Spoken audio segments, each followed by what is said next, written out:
qalbii si tokkemoo mataarra si koree nagaan si dubbisuu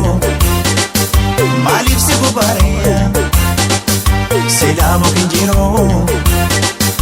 kan itti katanii silaa namni jiruu kan itti mataniya manaa gadin bahin dargaggeessi wal fixe otoon si ammadde otoon si dhungatte morma kee jalalite kabiiftuun illinne maa urjiin jalalayti atoo kanan dinne maa qalbiin na shakkiti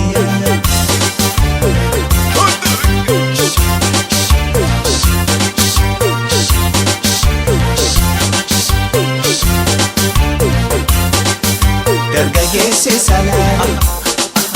ija keessa si ilaale si fuudhuun si kajeele si butuun si kajeele dargaggeessi salaale ija keessa si ilaale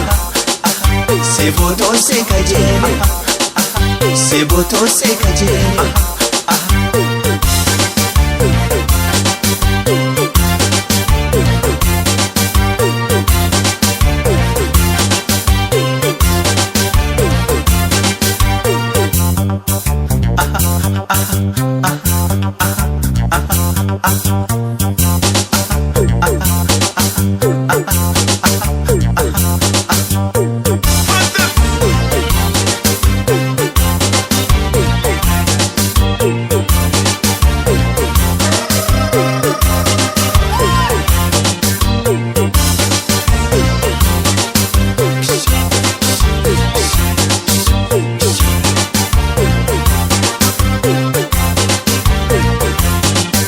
qalbii si tokkemoo mataarra si koree nagaan si dubbisuu maaliif si gubareeya silaa mukin jiruu kan itti katanii silaa namni jiruu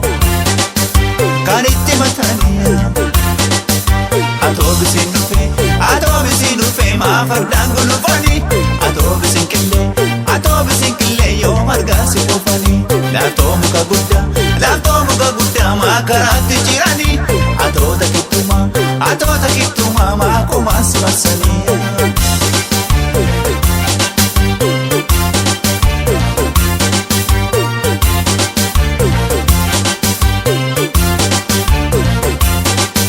dargaggeessi salaale ija keessa si ilaale si butuun si kajeele si fuudhuun si kajeele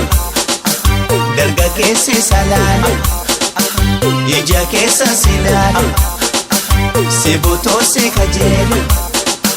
si fuudhuun si kajeele